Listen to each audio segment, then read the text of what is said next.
च धर्मस्य सर्वधर्मस्वरूपिणे अवतारवरिष्ठाय रामकृष्णाय ते नमः। जननीं शारदां देवीं रामकृष्णं जगद्गुरुं पादपद्मे तयो श्रुत्वा प्रणमामि मुहुर्मुहुः। नमः श्रीयतिराजाय विवेकानन्दसूरये सच्चित्सुखस्वरूपाय स्वामिने तापहारिणे।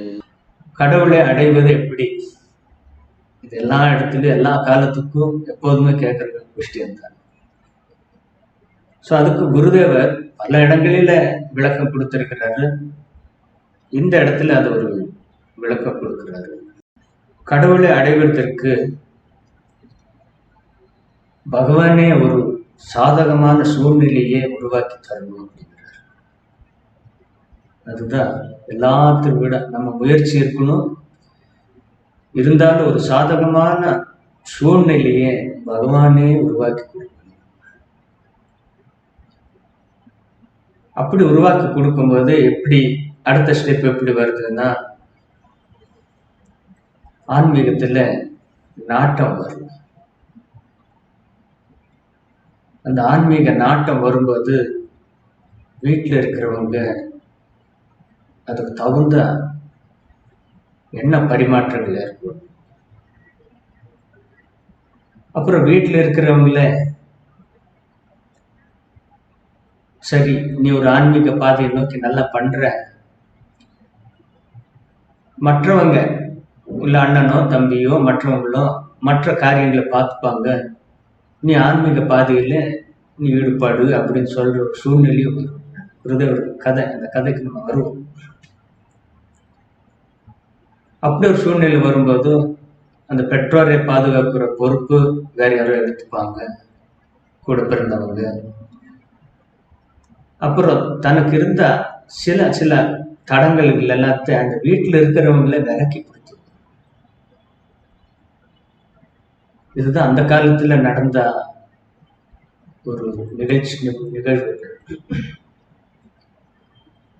உங்களுக்கு எல்லாம் தெரியும், நம்ம தவத்து சோமானந்தி மகாராஜ் அவர்கள் அவர் இருக்கும்போது 2016 அவர் 16-17 காலமாயிருந்தார். அவர் இருக்கும்போது பல தடவை சொல்லியிருக்கிறார், நம்ம கூட நான் சேவை பண்ணிட்டு இருக்கும்போது சொல்லுவார். அவருடைய குடும்பத்துல தன்னுடைய சகோதரியும் ஒரு சன்னியாசினி, தானும் ஒரு சன்னியாசி வந்திருக்கு. இவர் அந்த வீட்டில இருந்து இந்த மாதிரி நான் ஆன்மீக இதுக்காக வர்றேன்னு சொல்லும் போது அப்பா அம்மா கொஞ்சம் தடங்கல் பண்ணாங்க. ஆனா அப்போ அவருடைய தாத்தா இருந்திருக்கிறாரு. அப்பெல்லாம் சோமானந்தியே 99 வருஷம் வாழ்ந்தாரு. அவரும் அந்த தாத்தாவும் அந்த காலத்துல 90 வருஷம் மேல இருந்தார். அப்படின்னா நீங்க பாருங்க, எல்லாம் 18ஆம் நூற்றாண்டு 19ஆம் நூற்றாண்டுல ஏர்லி பார்த்து அவரு இவருடைய அப்பா அம்மாவுக்கு சொல்றாங்க, குடும்பத்துல ஒருத்தர் ஆன்மீக நாட்டம் போறேங்கிற, என்ன இப்படி சொல்ற, சந்தோஷமா அனுப்பி வை, இந்த பொறுப்பு எல்லாத்த பகவான் ஏற்பாடு பண்ணிடுவார், உங்களை பாதுகாக்கிற பொறுப்பு மற்றது எல்லாத்தையும் பகவான் ஏதோ ஏற்பாடு பண்ணிடுவாரு, பயப்படாதீங்கன்னு சொல்லி அவரு தைரியம் சொல்லி வர்றாங்க. அதுக்கப்புறம் தன்னுடைய சிஸ்டர் தங்கச்சியும் சன்னியாசினாய் வந்திருக்காங்க அப்படி சொல்றாரு. அதனால என்ன பலன், எவ்வளவு தூரத்துக்கு இதுங்கிறத அவர் சொல்லியிருந்தார். அப்படி ஒரு உண்மையான ஆன்மீக நாட்டம் வரும்போது பகவான் அவருக்கு ஏற்பாடு பண்ணுவார். அந்த நாட்டம் வரும்போது பகவான் எந்தெந்த சூழ்நிலையை சாதகமா மாற்றி தராததுக்கு ஒரு விளக்கம் சொல்லியிருக்கிறார். ஒரு வீட்டுல ஒருத்தருக்கு ஏதோ ஒரு நோய்வாய்ப்பட்டு, இதெல்லாம் பிறகு நடந்த நிகழ்ச்சி தான், அதை கதை மூலியமா குருதேவர் சொல்லுவார். நோய்வாய்ப்பட்டு அவர் மரண படுக்கையில் இருக்கிறார். அப்போ அந்த காலத்து மருத்துவப்படி என்னென்னமோ முயற்சி பண்ணாங்க, அது சரியாகலை. இப்போ யாரோ அந்த வழியா போகும்போது இதெல்லாம் அழுகிறத கேட்டு என்னன்னு விசாரிக்கிறாரு. இந்த மாதிரி ஏதோ ஒரு திடீர்னு இந்த ஒரு நோயில பாதிக்கப்பட்டுட்டு இப்போ எந்த மருந்துக்குமே அது சரியாகலை, உயிர் போற மாதிரி இருக்கு, என்ன பண்றதுன்னு தெரியல, இவரை வச்சுதான் அந்த குடும்பமே இயங்குது அப்படின்னு சொல்லி அவங்க வேதனையோட சொல்றாங்க. அப்போ அவரு அப்படி வந்து அந்த பேஷண்ட்டை பார்த்துட்டு இப்படி ஒரு நிமிஷம் தியானம் பண்ணிட்டு ஒரு மருந்து சொல்றாரு. பாரு, இதுக்கு ஒரே ஒரு மருந்து தான் இதுக்கு வேலை செய்யும், அதை எடுக்க முடிச்சுட்டா, அதை கொண்டு கொடுக்க முடிச்சுட்டா இவர் பழைச்சிடுவாங்க அப்படின்னு சொல்லி. சரி ஐயா சொல்லு, ஏதோ ஒரு கடைசி ஏதோ ஒரு வழி இருக்குன்னு சொல்றீங்களே, எப்படியாவது பண்ணி நம்ம பண்ணிடுவோம், பகவான் எங்களுக்கு துணை புரிவாருன்னு அந்த அந்த வீட்டில் இருக்கிற மூத்தவர் சொல்றாரு. ஆனா அது கொஞ்சம் கஷ்டம், இருந்தாலும் அது என்னங்கிறது நான் சொல்லிடுறேன். சரி சொல்லுங்க. இந்த சுவாதி நட்சத்திரங்கிற ஒரு நட்சத்திரம் இந்த வானத்துல வரும். அந்த நட்சத்திரம் வர்ற நாளுல, அதாவது அந்த அந்த டே டைம்ல நைட்டு, அதான் அன்னைக்கு அடுத்த நாள்ல அதான் வர்ற அந்த ஒரு திதி, அந்த சுவாதி நட்சத்திரம் மேல இருக்கும்போது கீழே வந்து ஒரு மனிதனுடைய மண்டை ஓடு இருக்கும். பாருங்க, என்னென்னமோ சொல்ற குருதேவருக்கு இருக்க விளக்கங்கள். அந்த சுவாதி நட்சத்திர நாள்ல அந்த மண்டை ஓட்டுக்குள்ள ஒரு 2-3 டிராப்ஸும் மழை துளி அங்க விழும், மழை துளி. அப்புறம் அந்த மழை துளிய அது அங்க இருக்கும்போது அந்த நேரத்துல ஒரு தவளை அங்க வரும். தவளை வந்து, ஏன்னா அந்த மழை துளி கூட இந்த பாம்புனுடைய விஷம் கலந்து அந்த பேஷண்ட்டுக்கு கொடுத்தா அவன் ஆகலாம் அப்படிங்கிற ஒரு சூழ்நிலை. அந்த நேரத்துல தனியா பாம்புக்குன்னு ஒரு விஷத்தை இது பண்றதுக்கு கஷ்டம். அதனால அந்த நேரத்துல அந்த தவளை அங்க வரணும். அந்த தவளைய கடிக்கிறதுக்காக இந்த பாம்பு சீறி மேல வரும்போது அந்த தவளை ஜம்ப் பண்ணி போகும். அந்த நேரத்தில் தவளைய கடிக்கிறதுக்கான ஒரு முயற்சியில அந்த விஷம் கீழே அந்த மண்டை ஓடுல அந்த தண்ணியில விழணும். அப்புறம் அது தவளையும் அது ரெண்டும் போயிடும். அப்புறம் அந்த சுவாதி நட்சத்திரத்துல இருக்கிற அந்த தண்ணியில, மழை தண்ணியில இந்த விஷத்தை வச்சு மண்டை ஓடுல இருந்து அதுல ஏதாவது ஒண்ணு கலந்து அது பகவான் கிட்ட வச்சு அந்த மருந்தை இந்த பேஷண்ட் கொடுத்தா குணமாவான் அப்படின்னு சொல்லி ரொம்ப ஒரு இம்பாசிபிள் இதை அவர் சொல்றாரு. சொல்லிட்டு அவர் பாட்டு போயிடுறாரு. இந்த வீட்டுல நோய்வாய்ப்பட்டு இருக்கிற வீட்டுல இருக்கிறவங்க எல்லாத்துக்கு அவ்வளோ ஒரு இப்படியெல்லாம் ஆகுமா அப்படிங்கிற ஒரு நம்பிக்கை இருக்கும்போது அவநம்பிக்கை இருக்குது. இருந்தாலும் அந்த ஒருத்தர் வந்து முக்கியமான ஒரு ஏதோ ஒரு மார்க் இருக்குன்னு நீங்க சொல்லிட்டீங்க, ஆனா நம்ம முயற்சி பண்றோம்னு சொல்லி உடனே நேரடியா பகவான் கிட்ட வந்து, பகவானே, இவர் இந்த வீட்டுல இவரோட உயிர் எங்களுக்கு முக்கியம், இவர் எப்படியாவது பிழைக்க வைக்கணும், அதுக்கு இந்த மாதிரி ஒரு வழியை சொல்லியிருக்கிறாரு, இது எல்லாத்தையும் நீதான் ஏற்பாடு பண்ணி தரணும் அப்படின்னு சொல்லி பிரார்த்தனை பண்ணிட்டு ஸ்ட்ரைட்டாவே ஒரு மண்டோட தேடி போறாரு, சுடுகாட்டுக்கு போறாரு. பகவான் எதுக்காக இல்லை, நீ பண்ணி தர்ற, பண்ணணும் அப்படின்னு சொல்லி ஒரு கட்டளை மாதிரி பகவான் கட்டளை இட்டுக்கிட்டு அவன் வெளியில் வர நேரம் சுடுகாட்டுக்கு போறாரு. அந்த நேரத்துக்கு பார்த்து ஒரு மண்டோட கிடைக்குது. முதல்ல அதை பார்த்தோன்னே கையில் எடுத்து பகவானுக்கு நன்றி சொல்றாரு. பகவானே, உன்னுடைய முதல் இது கிடைச்சது, இப்போ மற்றதையும் நீ தான் பண்ணி தரணும் அப்படின்னு அந்த மண்டோடு கொண்டு வந்து ஒரு பர்டிகுலர் இடத்துல வைப்பாரு. அப்புறம் வானத்தை பார்த்து பிரார்த்தனை பண்றாரு. பகவானே, இந்த மாதிரி ஒரு நல்ல சூழ்நிலையில சொன்ன மாதிரி அந்த ஃபர்ஸ்ட் ஸ்டெப்பு நான் கடந்து வந்துட்டேன், இப்போ அடுத்த ஸ்டெப்புக்கு நீ தான் வழிகாட்டணும். அவர் வேண்டுறாரு. அந்த நட்சத்திரம் கரெக்டாக அந்த நேரத்தில் வருது, மழை துளி அங்கே வருது.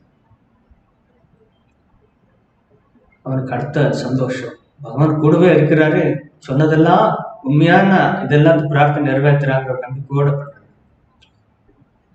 அடுத்தது சொல்றாரு, பகவான் இது ரெண்டையும் நீ பண்ணி தந்துட்ட, இனி அடுத்த ஸ்டெப் நீ தான் பண்ணி தரணும். பிரார்த்தனை கண்ணீரோட பிரார்த்தனை பண்றாரு. அவர் பிரார்த்தனை பண்ண பண்ண எங்கிருந்தோ ஒரு தவளை வருது, தவளையை துரத்திட்டு ஒரு பாம்பு வருது. அவர் தூரத்துல இருந்து வெயிட் பண்ணி பார்க்கறாரு. தவளை அது ஏதோ இங்க தண்ணி இருக்கு அப்படிங்கிறத எட்டி பார்க்குது. எட்டி பார்க்க வரும்போது பாம்பு சீறி வருது. அது தவளையை பிடிக்கிறத முயற்சி பண்ணுது. தவளை குதிக்குது, அந்த விஷம் அதில் விழுந்துடுது. அப்புறம் பாம்பு தவளையை துரத்திட்டு மறுபடியும் இன்னொருத்தர் போகுது. அவன் போனக்கப்புறம் இதை கையில் எடுத்துக்கிறான். பகவானே, எல்லாமே நீ பண்ணி கொடுத்துட்டு, இனி அந்த பேஷண்ட்டை பழக்கி வைக்கிறது அதையும் நீ தான் பண்ணி தரணும் அப்படிங்கிற ஒரு பிரார்த்தனை. அது வீட்டுக்கு கொண்டு வர்றாரு. அதோட வேறு சார் எதை சொல்றாரு. அது ஒரு ஏதோ அவருக்கு சொன்ன அந்த மந்திரத்தையும் சொல்லி அதை கலக்கி அந்த பேஷண்ட்டுக்கு கொடுக்குறாங்க. அவர் உயிர் பழைக்கிறார். இந்த கதையை சொல்லிட்டு குருதேவர், இது கதையா இல்லை நடந்த நிகழ்ச்சியே தெரியல, இருக்குல்ல, குருதேவர் வார்த்தை நமக்கு எல்லாமே வேதம் தான். சொல்லிட்டு குருதேவர் சொல்றாரு, பாரு, உண்மையான பிரார்த்தனைக்கு இப்படியெல்லாம் பகவான் செவிசாய்க்கிறாரு அப்படின்னு அவர் திரும்ப திரும்ப சொல்றாரு. நினைச்சு கூட பார்க்க முடியாது, நடக்கவே முடியாதுங்கிற ஒரு சூழ்நிலையில எல்லாத்தையும் நடத்தி கொடுக்கிறார். இப்படிப்பட்ட ஒரு ஏக்கம் இருக்கும்போது அந்த பக்தனுக்கு கடவுளை மீது பற்றோ இல்லை கடவுளை அவர் நினைவில் வாழ்றதுக்கோ ரொம்ப நாள் ஆகாது. அந்த மன ஏக்கம் தான் ஃபர்ஸ்ட் ஸ்டெப்பு, அதுவே கடைசி ஸ்டெப்புன்னு சொல்றாரு. ஸோ இந்த நிகழ்ச்சியில ஒருவர் அமுதமொழிகள் வர இந்த நிகழ்ச்சியில நம்ம பார்க்கும்போது இந்த கேட்ட கொஸ்டினுக்கு அந்த கடவுளை அடையிறதுக்கான வழிமுறைகள் எப்படின்னு கேட்டதுக்கு இது ஒரு பெரிய உதாரணம். இதை நம்ம கவனத்தில் கொள்ளணும். ஸோ இதுதான் நம்முடைய இந்து தர்மத்திலேயே பாரம்பரியமா வருது நம்பிக்கை. நம்ம மீறின ஒரு சக்தி இருக்கு. அந்த சக்தி நம்முடைய பிரார்த்தனைக்கு செவிசாய்க்கும், அதன் மூலம் நாம் உயர்வடைவோம் அப்படிங்கிறதுக்கு தான் நம்ம ஒவ்வொரு வேதாந்தங்கள் எல்லாமே சொல்றோம். நம்பிக்கையோட சரணாகதியோட நம்ம வேதங்கள் ஆகட்டும், பகவத்கீதை ஆகட்டும், எல்லாமே சொல்றது என் மேல் நம்பிக்கை வச்சுக்கோ அப்படின்னு பகவான் சொல்றது. உனக்கு என்ன முடியுமோ அதை பண்ணு. உனக்கு பண்ண முடியாத இருக்கும்போது முழுச பொறுப்பையும் என்கிட்ட கொடுத்துரு. மாமேகம் சரணம் பிரஜா, நீ அப்படி கொடுத்துட்டா உன் பொறுப்பை நான் ஏற்றுக்கிறேன்னு சொல்லிட்டு. இதுதான் நம்ம பார்த்துருக்கோம். குருதேவர்கிட்ட வந்தா பல இல்லற பக்தர்கள் பல முறை அவங்க கிட்ட குருதேவர் எவ்வளவோ என்னென்னமோ சொல்லி பார்க்கிறாரு. இதை பண்ணு, கொஞ்சம் சரியாயிடும், அதை பண்ணு. சில பக்தர்கள் மோர் தென் 1 or 2 குருதேவ் இதெல்லாம் என்னால் பண்ணவே முடியாது, நான் எந்த நிலைமையில் இருப்பேன்னு எனக்கு தெரியல, எனக்கு குடிப்பழக்கம் இருக்கு, வீட்டில் பிரச்சனைகள் இருக்கு, நான் உங்ககிட்ட ப்ராமிஸ் பண்ண முடியாது. நான் காலையில் சாயந்தரம் ஒரு 5 நிமிஷம் தியானம் பண்ணி நீங்கள் என்ன சொல்றீங்கன்னால அது ப்ராமிஸ் பண்ண முடியும். முடியும் போது பண்ணுறேன், முடியாதுன்னு எனக்கு நான் எந்த நிலையில் இருக்கிறேன்னு எனக்கே தெரியாது, என்னால் முடியாது. அப்புறம் அடுத்த ஆப்ஷன் குருதேவர் கொடுக்குறாரு. சரி, அப்படி இருந்தா நீ அந்த உணவு சாப்பிட்றதுக்கு முன்னாலாவது நீ பகவானை நினைச்சுக்கோ அப்படிங்கிறாரு. அப்போவும் அவங்க சொல்றாங்க, முடியும் போது தான் நினைக்க முடியும், பட் எப்போதுமே என்னால் பண்ணிவிடுவேன்னு என்னால் சொல்ல முடியாது குருதேவா அப்படிங்கிறார். அடுத்த ஸ்டெப் அவர் இறங்கி வர்றாரு. சரி, இதுவும் முடியலன்னா எல்லாரும் அந்த காலத்துல யோகிகள் முனிவர்கள் எல்லாம் கடும் தவம் புரிஞ்சுதான் பகவான் அடைஞ்சாங்க. இதெல்லாம் அப்படி பண்ண முடியலன்னா காலையிலேயும் மாலையில பகவானை நினைக்கணும் மனமாற அப்படின்னு நினைச்சா அதுவும் கஷ்டம்னு சொன்னா அட்லீஸ்ட் உணவு சாப்பிட்றதுக்கு முன்னாலாவது பகவானுக்கு அது எல்லாமே அவர் என்னை நினைச்சிட்டு சாப்பிடலாமேன்னா அதுவும் முடியலன்னா நான் என்னப்பா பண்ணதுன்னு குருதேவர் சொல்லுவார். அப்போவும் குருதேவர் அப்போ அவங்க சொல்றாங்க அவனுடைய முடியலன்னு இன்னபிலிட்டியை சொல்றாங்க. அதுக்கு கீழே குருதேவர் இறங்குவார். சரி நீ வேற ஒன்றும் பண்ண முடியலன்னு பரவாயில்ல, ஒரு நாளுக்கு 2 முறை என்ன நினைச்சுக்கோ அப்படின்றார்.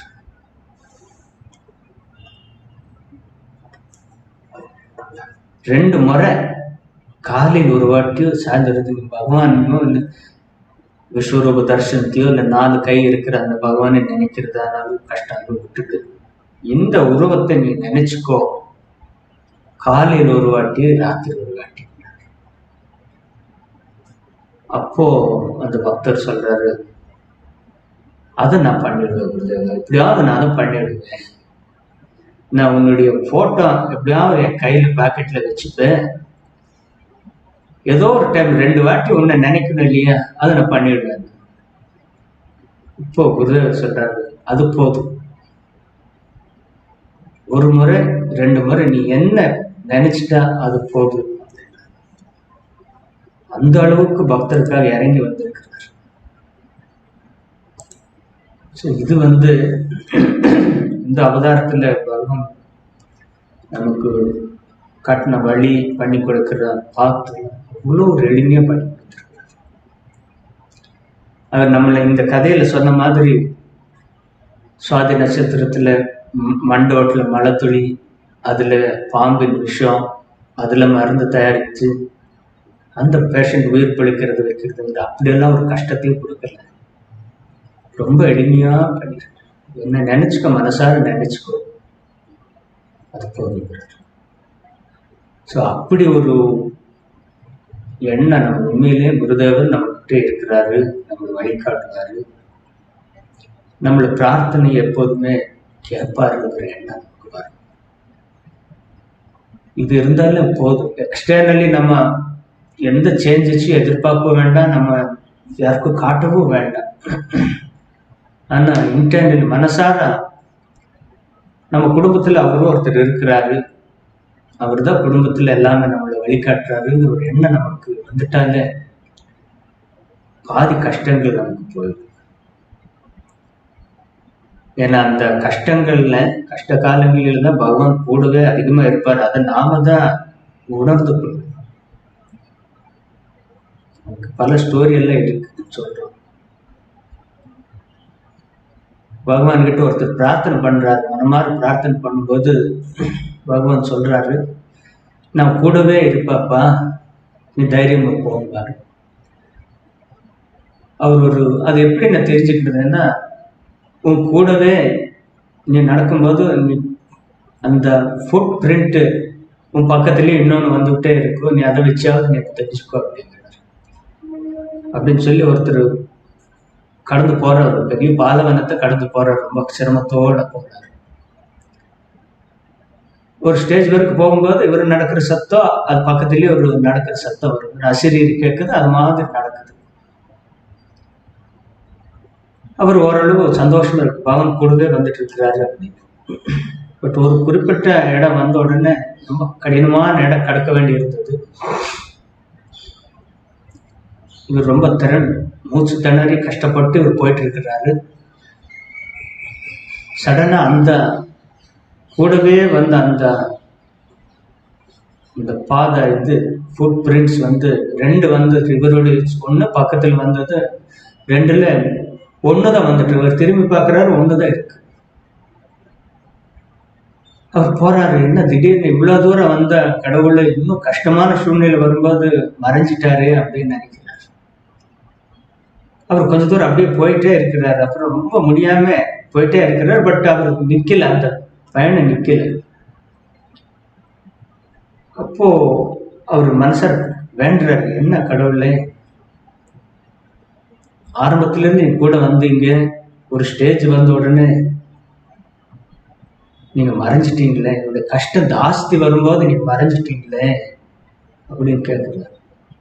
அப்போ அவர் சொல்றாரு, இல்லப்பா, நீ பார்த்த அந்த ஃபுட் பிரிண்ட்ஸ் வந்து அது உன்னுடையது கிடையாது, அது என்னுடைய ஃபுட் பிரிண்ட்ஸ் தான்.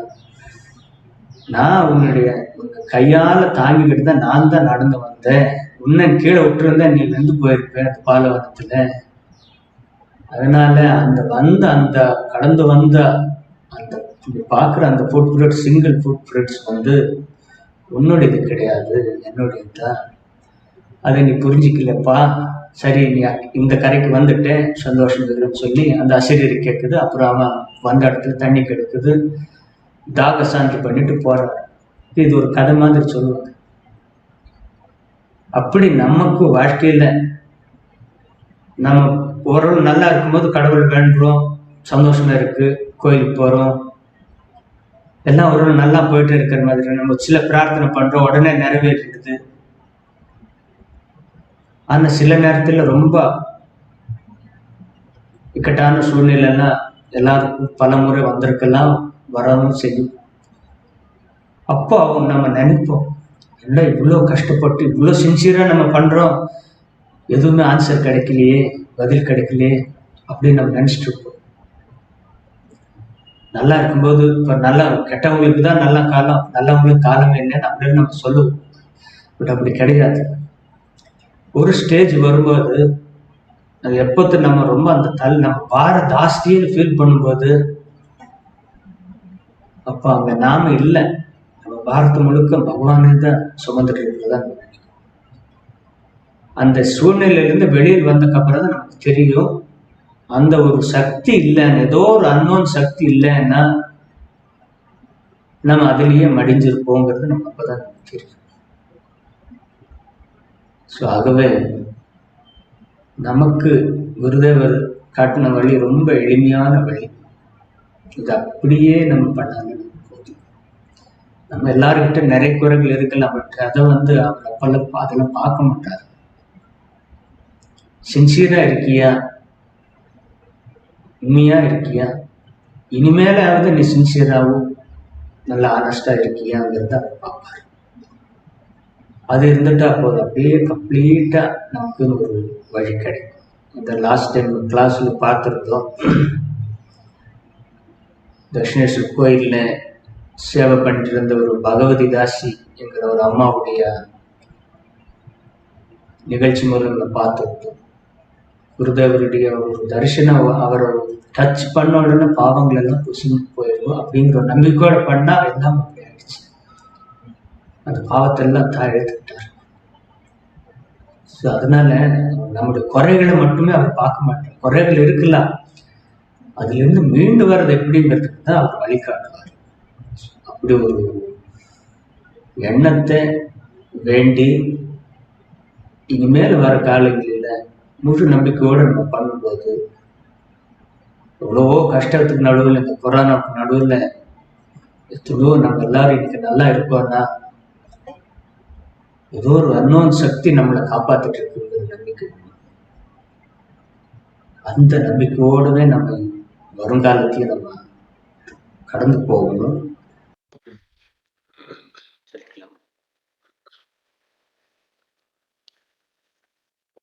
இந்த வாரம் ஒரு கொஸ்டின். நமது வாழ்க்கையில் பல முறை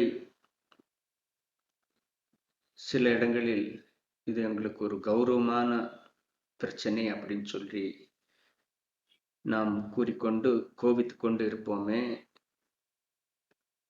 இதை எப்படி நாம் கையாளுவது என்று கேட்டிருக்கிறார்கள். குருதேவர் பல இடங்களில் இதுக்கான பதிலும் சொல்லியிருக்கிறாரு. ஒரு நியாயமான கௌரவமான சூழ்நிலைன்னா அதுக்கு தகுந்த மாதிரி நம்மளை வைத்து கொண்டு இயங்குவதுதான் முறை. ஒரு இடத்துல நமக்கு தேவையான இடத்துல அந்த ஒரு நமக்கு அங்கே மரியாதை இல்லை அப்படின்னு வரும்போது அந்த மாதிரி சூழ்நிலை சில நேரங்களில் நம்ம அதை அவாய்ட் பண்ணிக்கலாம்.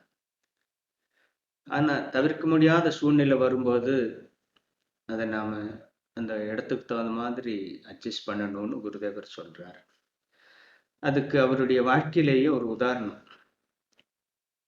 ஒரு முறை குருதேவர் பிரம்ம சமாஜம் அந்த காலத்துல அவங்களுடைய முக்கியமான ஒரு விழாவுக்காக குருதேவரை கூட்டு போயிருந்தாங்க. கூட இந்த மகேந்திரநாத் குப்தா வந்திருக்கிறாரு, ராக்கால் வந்திருக்கு. ராக்கால் அப்ப ரொம்ப சின்ன குழந்தை பையன் மாதிரி. இவங்க 2-3 பேர் போயிருக்காங்க. அங்க விழா எல்லாம் நல்லா முடியுது. குருதேவர் பேசுறாரு, பாடுறாரு, ஆடுறாரு, எல்லாம் நடக்குது.